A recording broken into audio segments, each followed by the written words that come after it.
Hey, welcome back to Well, That's Interesting, the auditory extravaganza edition.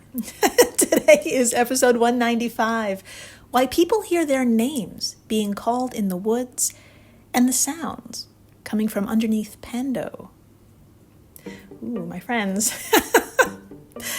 Today is going to be a spooky kind of day, but not for the reasons you'd imagine. This episode will give you chills because the truth is way more fucked up than any fiction. In the first half of the show, we will touch upon a topic that could be an entire podcast series itself. The phenomenon of hikers, nature lovers, or just plain old everyday people needing to get from point A to point B, hearing their names called while walking through a forest. And the frightening twist is that they're alone. Or at least they thought they were. This experience has been reported on nearly every continent, in hundreds of languages, and there are so many stories reaching back so far in time. Those stories have become folklore in numerous cultures, passed down generations. So, you guessed it. We're going to have ourselves a little story time. We're going to read some of the ancient folklore and listen to some of the folks who grew up on the warnings and superstitions from China all the way to Appalachia. And then I'm going to give you some good news. There is no eternal horned ghoul who wants to nibble on your soul in some perpetual hell. No. It is weirder, way weirder than that. The call, my friends, is coming from inside the house. After story time, we're going to talk about our delightful brains and how sometimes its mechanisms and good intention of keeping us alive in the outside world can accidentally creep us the fuck out. Then after the break, an actual being that's one of the oldest and largest on Earth. Its name is Pando. And Pando challenges what we think of when we hear the word individual. That's because Pando is a tree that is its own forest. It is a single organism with more than 47,000 genetically identical aspen stems connected at the root. Boy howdy, it has a lot of body parts. And it also has a lot of friends. Human friends, for real. An organization called Friends of Pando, whose goal it is to protect Pando through education and research, has a few members who just made another unique discovery about this creature.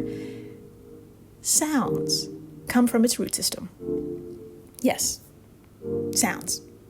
And you probably have a lot of questions like, what? Sounds? What do they sound like? And do we know how they're made or why? Yeah. Oh yeah, we will get to it. We will get into many, many fascinating facts about Pando. We will get into how these sounds were discovered. And yes, we will listen to its root system. But, I'm excited. Before we get into any of this, I have an update, and holy shit, what an update. And it just so happens to be spooky and sound related as well. Oh God, my friends. Last week, in episode 194, I mentioned episode 161, recreating a pop song using only brainwaves. And if you haven't had a listen, when I brought that up then, girl, I'm giving you a second chance. You need to hear, no pun intended, how it is now possible to think of a song. I'm talking its melody, instruments, lyrics, all of it, and to convert those electrical impulses into a recognizable tune the rest of us can hear. Now, the ability to, air quotes, read minds in this instance involves electrodes surgically embedded deep into the brain, and it's really quite an invasive experience. So naturally, billion-dollar companies are attempting to find ways around this. We ended that segment in episode 161 at the time with this mic drop. Yu Takagi, and you're a scientist at Osaka University, You collaborated with scientists at Google using an fMRI, which is a completely non-invasive functional magnetic resonance imaging machine where you just stick your whole body into it. And Google was able to identify the genre of music a volunteer was listening to just by using this fMRI, just using the scanner. Well, here is the update. Good news, everyone. Apple has just told Google to hold my beer. Apple has just submitted a patent application for a new pair of earbuds that are designed as a, quote, biosensing device to measure biological signal parameters from a user, end quote. Okay, which biological signal parameters? You may be asking. Oh, well, let's take a look. Let's take a look into what is built into these earbuds, theoretically. Okay, there is no word on whether there's a working prototype so far, but at least we know what they want to build thanks to this patent application, okay? Here's a quick rundown. 1. Earbuds with a tiny EEG inside. My friends, the goal of an EEG is to record the brain waves from tiny sensors, here positioned within the ear canal. 2, these earbuds would also have an EMG. This records muscle movements. Information from this can be used to help understand facial expressions and jaw movements related to emotion. 3, these earbuds would also have an EOG, which tracks eye movements, particularly those side to side, and an ECG, which typically measures electrical activity of the heart. Last but not least, amongst all of this, Apple wants to cram in a GSR, which provides an indirect measure of emotional arousal, that is, the strength of an emotional response. Yes, a sketch and details from the application. It's over at our social media stuff. Just tap on today's post. You can take a look. You could also Google, U.S. Patent and Trademark Office Application 2023/022-5659. It's all there. And the status of the patent is pending as of the time I'm writing these notes, which is May 2024. So it's pending. In the meantime, hi, I'm Jill Chacha. And if this is your first time listening, welcome. Welcome to the flock, my thunderous business goose. To begin, we're busting open the University of Southern California's digital folklore archives and transporting ourselves to an island located off the southern coastline of China, a gorgeous place called Hainan. Being so close to Laos and Thailand, it shares a similar tropical climate. It has stunning beaches bespeckled with luxury hotels and a forested, mountainous interior whose waterfalls beckon hiking tourists.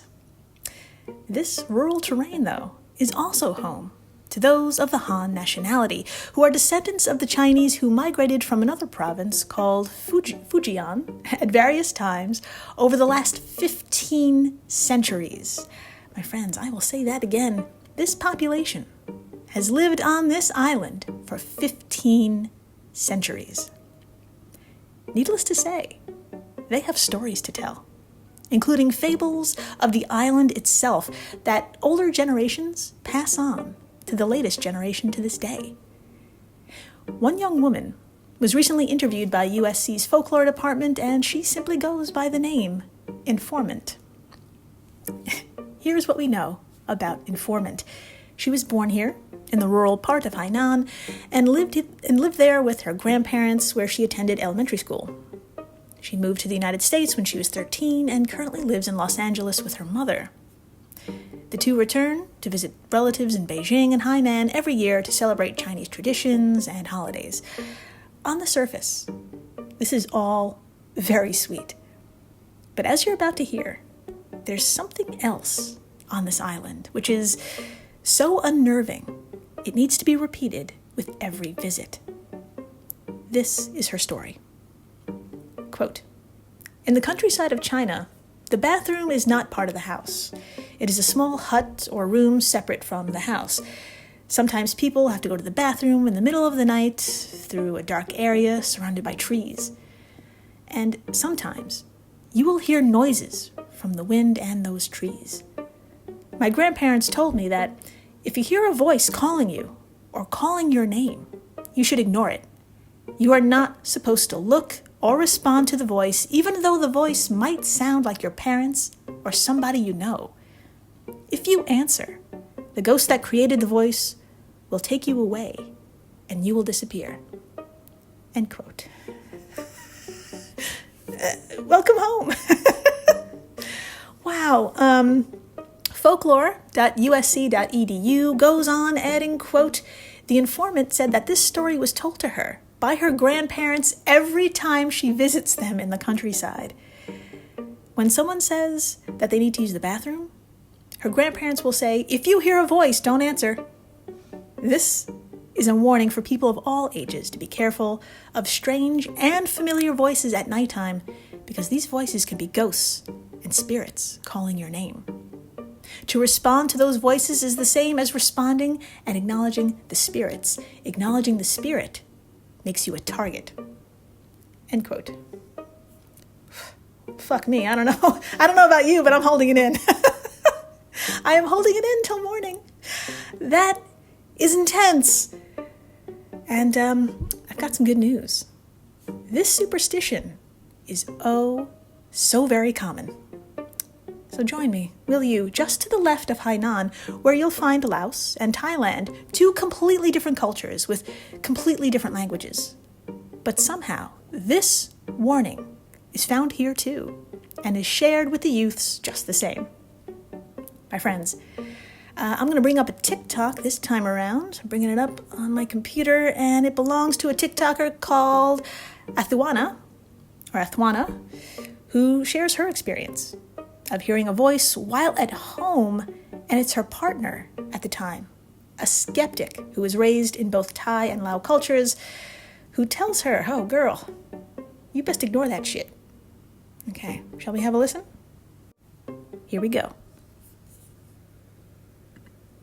When you hear your name being called and nobody is around, especially if it's in a voice of someone you love, like a partner, a child, a mother, a father, etc., it's not those people calling you.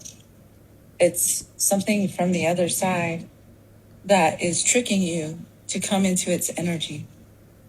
So if you know your people aren't around and you hear your name, okay, please listen. I first learned this when I was very young. I was with my then partner, and I heard, this is somebody who isn't spiritual at all, right? And I hadn't stepped in all the way. And so I heard my name, and then I heard knocking. And I said, did you call me? Hey, did you call me? Because he was in a different room. And I went over there, and nobody was there. And then I heard it again. And I told him, babe, I keep hearing you call my name, right? And he got so serious with me, and he grabbed me by the shoulders, and he was like, listen, Atawana, don't ever answer. Don't you ever answer when someone calls you like that. So his beliefs were deeply spiritual in Laotian and Thai community. And his mother and him came in heavy. They were like, do not ever answer that. They're trying to trick you to the other side. So to give you warning, don't answer, okay? If you know they're not there, don't answer. And pray up. Much love. Okay, wow. Just as a visual, the look on this woman's face is just genuine concern. And again, the details of her experience are so familiar. She heard her name, spoken in a voice that sounded just like her partner's, but it wasn't him. And his family, steeped in Laotian and Thai culture, informs her that if you're alone and something calls your name in the voice of a loved one, it's actually a spirit trying to trick you to the other side. Okay. Do you want to do one more? Yeah, me too. I love this stuff. So let's head on over to to one of the oldest natural structures on Earth. Where else but the Appalachian Mountains. And I can't help but drop some fun facts on you about this place that are equal parts fascinating and frightening. The oldest parts of these mountains are about 1.2 billion, that's with a B, 1.2 billion years old. And if that sounds like a long time ago, it is. They showed up on the scene when North and South America merged as part of a supercontinent. Over the centuries upon centuries, they whittled down, and a French? Let's try that again. Over the centuries upon centuries, they whittled down, and a fresh batch of rock emerged about 450 million years ago. Today's topography of the Appalachian Mountains dates back to about 20 million years. Oh, so, not only are they ancient, these fuckers are long, 2,000 miles long to be exact. They stretch from Newfoundland and Labrador, Canada, to central Alabama. Altogether, the range cuts through 18 American states and 5 Canadian provinces. With such an expanse, it's home to at least 140 species of trees and more than 250 species of birds. Its forests seem endless for the 3 million people who hike it every year. And for the people who live within its terrain, well, they abide by many a rule seemingly set by the mountains themselves. Some of them include never whistle at night. In fact, don't even step foot in the woods from dusk till dawn, never leave a marked path, and the piece de resistance. If you hear voices from far away, whoever it is actually very close. So never turn around and answer them. Let's have a listen to this instead, shall we? This time we're heading over to the Tube of You, and this time from a folklore lover being interviewed about the Appalachian Mountains. This is a short but sweet video produced by Red Eye Film Productions, and we're going to learn a little bit more about the place. Here we go. You hear your name, you turn around, and they also say you oftentimes will see it like slip behind a tree. Ooh. So it's also called look behind. So it's like you just see the edge of it slipping behind a tree. But the concept being, if you pause, if you stop, if you turn, you give it the opportunity to attack. Because that's what it's really doing. It's trying to slow you down. It's trying to bring you closer. So, and I've seen scary interpretations of this being, this creature. It's like a shadowy thing that follows you around, and it inhabits the Appalachian wilderness. And I want to say that most people who live along the wilderness know the rules. Yes. Don't turn around. Yeah. Don't go towards it. If you heard your name, you didn't. Yeah. You hear your name, you turn. Okay, well, that's fun. This horrifying goddamn story not only comes with you hearing your name being called, but the bonus of a shadow figure. So that's great. It's great. I hate it. I hate it so much that I love it. I love these bewildering, uncomfortable tales, be they first-hand accounts or a horror film. And if you do too, we are not alone. Audiologists love them as well. My whispery business goose, I have even more good news for you. Thanks to these folks who dedicate their lives to understanding our ear holes and all that's attached to them, we now know every single one of us is susceptible to a little thing called auditory pareidolia. Now, you probably have a few questions like, oh, fuck, it's my brain, isn't it? It's some kind of horrific disease. It's a disease, isn't it? Well, my now paranoid business goose, don't worry. I've got you. I'm so glad you asked. Long, windy way around your brain short, it's the phenomenon of hearing intelligible voices and words in meaningless background noise. And the noises can be anything from an electric fan to running water combined with wind blowing through tightly packed trees. Now, it's not to be confused with an auditory hallucination, though. These occur when a person hears sounds that don't exist in reality at all, and sounds and words appear without any external stimulus. This frightening situation occurs with those diagnosed with things like schizophrenia, post-traumatic stress disorder, and bipolar disorder. So, smile. You don't have to be diagnosed with anything to experience auditory pareidolia. You only have to be human. Let's get into it. Quote, think of your brain as having this big database of patterns. All the words that you know and you've ever heard in your life are in there. Neil Bauman, an audiologist and CEO of the Center for Hearing Loss Help, based in Washington, Neil told that to Live Science. It chooses what it thinks is the best pattern.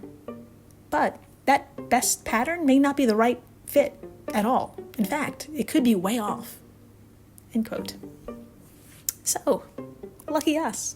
Auditory pareidolia occurs thanks to our brains constantly working to make sense of and find patterns in the world around us. And it goes into overdrive when picking up somewhat recognizable noises that are masked by the background hum of an unfamiliar or changing environment. Very much like a studio's motherboard, for example, our brainy brains utilize a process called contrast gain control, which according to Ben Turner of Life Science is, get this, the body's ability to adjust the sensitivity of brain cells that respond to auditory and visual data so they can adapt to the contrast input. Long story short, that means your brain cells can actually become more sensitive in, let's say, a more sensitive situation. Our brains use a big old database of familiar words to try and find a match to the sounds we're hearing. And even better news, this is all out of our control. So, why? Why the fuck is this, you may be asking? And what purpose could it possibly serve? Well, we may have our frightened ancestors to thank. Andrew King, director of the Center for Integrative Neuroscience at the University of Oxford, told Live Science, quote, a highly evolved capacity to maximize the likelihood of being able to hear communication or other sounds may be very important. Humans may be wired to listen for snippets of language in a din of background noise, even if they're not necessarily there. End quote. So, once again, my naked business goose, it comes down to survival. Despite auditory pareidolia being a pretty damn good explanation for why we hear our names being called or the voices of loved ones when they're not present, the phenomenon, however, is not as well studied by neuroscientists as much as its visual counterpart. And put a pin in that. We're going to get to it into a second. Now, for example, researchers are investigating whether auditory pareidolia is due to the brain undergoing a bottom-up process, where the brain is piecing together bits of stimuli to make sense of them, or a top-down process, where processing is more driven by our expectations and prior knowledge. So, it could be a little from column A and a little from column B, and who knows? Maybe even a little from the demon dragging you to hell column too. We will find out. In the meantime, I think we should have a little fun with auditory pareidolia's visual counterpart, simply called visual pareidolia. This is a fancy-ass term, but you know it well. It's when we see faces or something meaningful in abstract images, like seeing a dog in a Rorschach blot, or the face of the big JC on a tortilla. Speaking of which, my friends, you need to drop whatever is in your hands right now, especially if it's a non-biblical tortilla. You're going to want to head on over to our social media stuffs and tap on today's post. I'm about to serve a best of a visual pareidolia. Oh my God, please swipe along as I read an excerpt from this magnificent Live Science article by Tia Gose. You will need to see these foodstuffs as I tell you about them. Are you ready? Okay, quote, people seem particularly prone to seeing the face of Jesus in objects. For instance, in 1977, a New Mexico woman found Jesus Christ on a flour tortilla. Diane Duweiser of Miami sold a decade-old grilled cheese sandwich, which she said bore the image of Jesus, for $28,000 on eBay. In 2004, I did some calculations, some clickety-clacks, and that's over $46,000 in today's money. Continuing on, and Donna Lee of Toledo, Ohio, saw an image of Jesus on a pierogi that she was preparing on Palm Sunday in 2005. End quote. Now, my friends, that was pretty great, but nothing will prepare you for this one. Please swipe past Donna Lee's beaming, smiling face and the pierogi's face, and get ready. Okay, continuing from the article, quote, other religious figures make appearances as well. A cinnamon bun bearing the likeness of Mother Teresa was first discovered at the Bongo Java Cafe in Belmont, Tennessee. It gets better. It was on display for about 10 years until it was stolen on Christmas Day in 2007. End quote. There's just so much in that I love. But I'm going to ask you, do you think they ate it? They totally ate it, didn't they? But you have to admit, it really does look like her, though. It's pretty wild. It does look like Mother Teresa. The stolen cinnamon bun of 2007. God, I love this so much. After the break, we're moving away from our minds and cinnamon rolls, but sticking with sound. I can't wait to introduce Pando, the world's largest tree, which also just so happens to be very loud. Yeah. You're going to have a listen. Stay tuned. If you enjoy bizarre true stories, then the Useless Information Podcast is the podcast for you. For example, did you know that author Robert Louis Stevenson gave his birthday away? Or that there was a football team that played for 6 years before someone realized that the school never ever existed? Or that a dog in upstate New York was once placed on trial for murder? Well, to hear these and hundreds of additional fascinating true stories from the Flipside history, be sure to check out the Useless Information Podcast. That's the Useless Information Podcast, podcasting worldwide since 2008 and available on Apple Podcasts, Spotify, or wherever you're listening right now. Be sure to check it out. Sick of those trivia podcasts that you don't even understand how to operate and they just have too many levers and buttons? There's got to be a better way. Now there is, with Good Job Brain, an offbeat quiz show and trivia podcast that makes learning new things easy and fun. I just learned that artificial vanilla flavoring sometimes comes from the anal glands of a beaver, and now I can never shake that mental image. Thanks, Good Job Brain. Good Job Brain is available for the low price of just 4 easy payments of free. It's a podcast. Good Job Brain is part of Airwave Media and available on all podcast apps. Operators are standing by. And we're back. We are so back. And my friends, if you ever find yourself horny for aspen trees, I know the place for you. Please, join me, will you, along the shores of what is considered by many to be the gem of Utah, Fish Lake. Stick with me. Stick with me.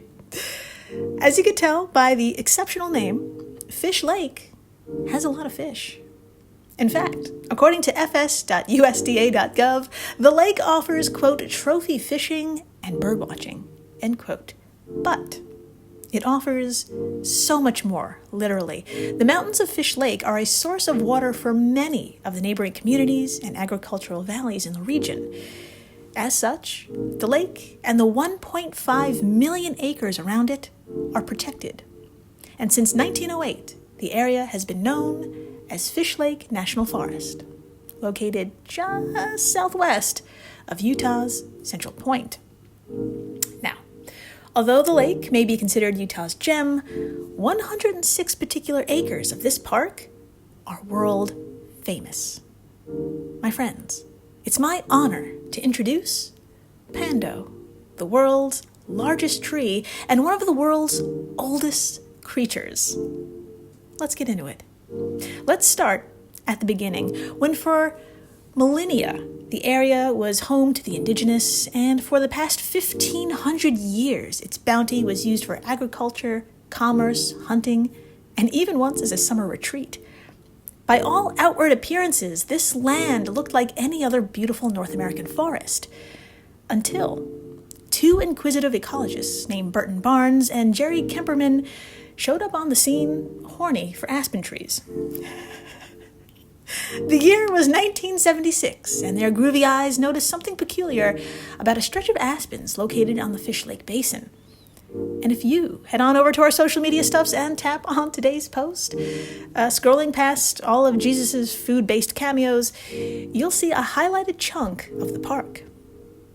Bert and Jerry performed a bunch of clickety-clack calculations on this densely populated patch of aspens, and wouldn't you know it, these 106 acres, comprised of somewhere between 45 and 50,000 seemingly separate trees, are actually a part of a single clone. They are all genetically identical aspens connected by an underground, single, massive root system, working together and in unison to keep this immense being alive.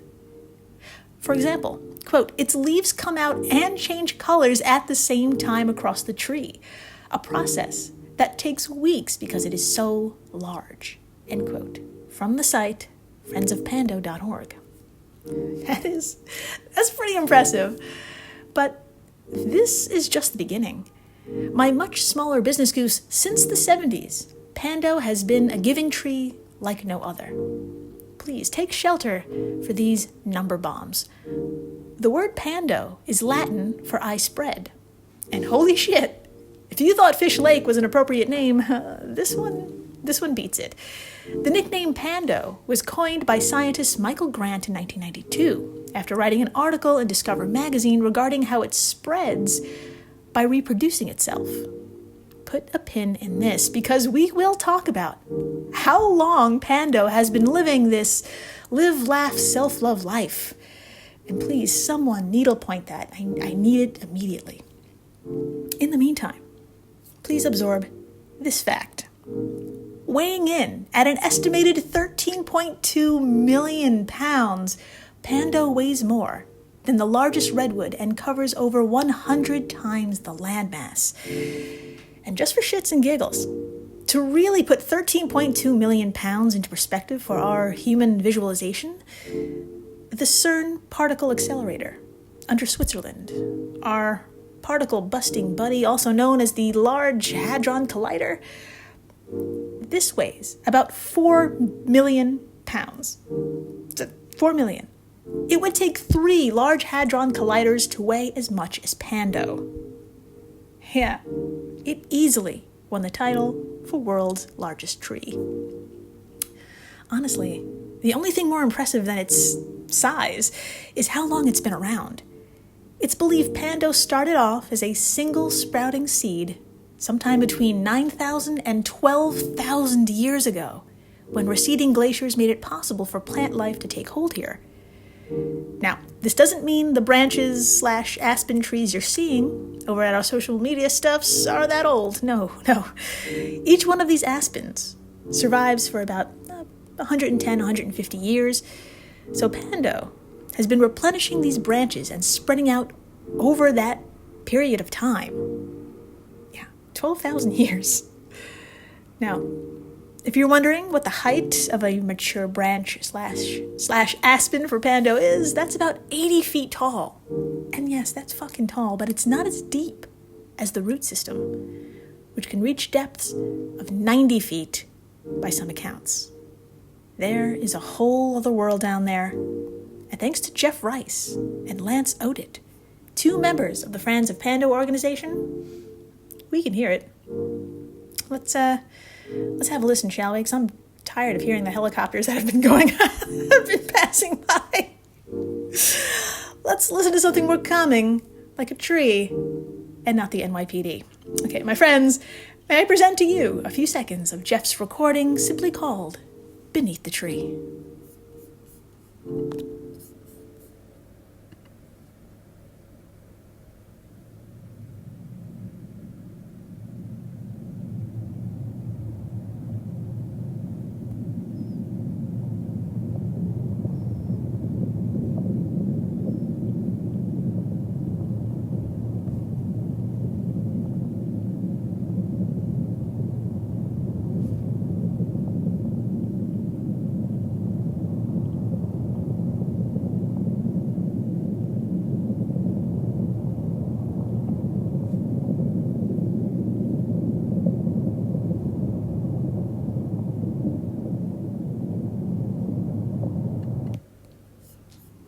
Okay, so that rumbling, that noise, that gurgling goes on for 6 minutes. And I know what you may be thinking. Okay, that's eerie as fuck, Jill, and it's beautiful, but what is it? Well, let's get into it. After recording Pando's rustling leaves for the New York Times Magazine's special issue, Listen to the World, in 2018, Jeff returned in July 2022 to investigate what lies below. Lance, executive director of Friends of Pando, identified several helpful potential recording locations, and Jeff whipped out his favorite hydrophone, an underwater device that detects and records ocean sounds from all directions. So what's up with this? Why use a hydrophone here in the woods? I got you. Quote, hydrophones don't just need water to work. They can pick up vibrations from surfaces like roots as well. And when I put my headphones on, I was instantly surprised. Something was happening. There was a faint sound. End quote, Jeff said in a press release to eurekalert.org. Well, my clamorous business goose, that recording we heard may be wind or the surrounding external environment converting into vibrations when coming into contact with these aspens, which then travel throughout the root system. So one must ask, what does that mean? And what fucking purpose does this serve Pando? Well, Jeff has a theory. He compares this to the classic tin can telephone, which for our young members of the flock is basically 2 cans connected by a string for communication purposes. Jeff and Lance were able to show that vibrations can pass from tree to tree through the ground.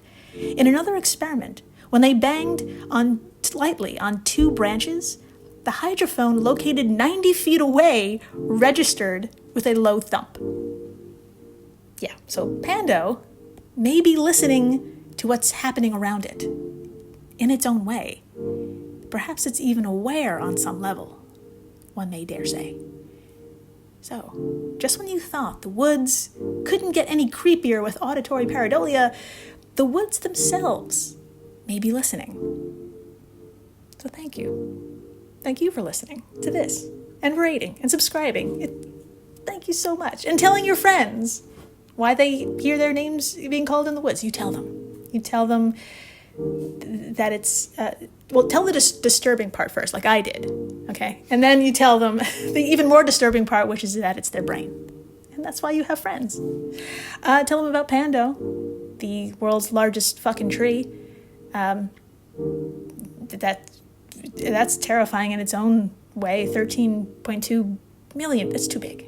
It's too big. And a blistering Pando-sized thanks to the folks over at Airwave Media, the podcast network to which WTI belongs. If you love this show, and you do, you love the other podcasts in this family. And please, stay interesting.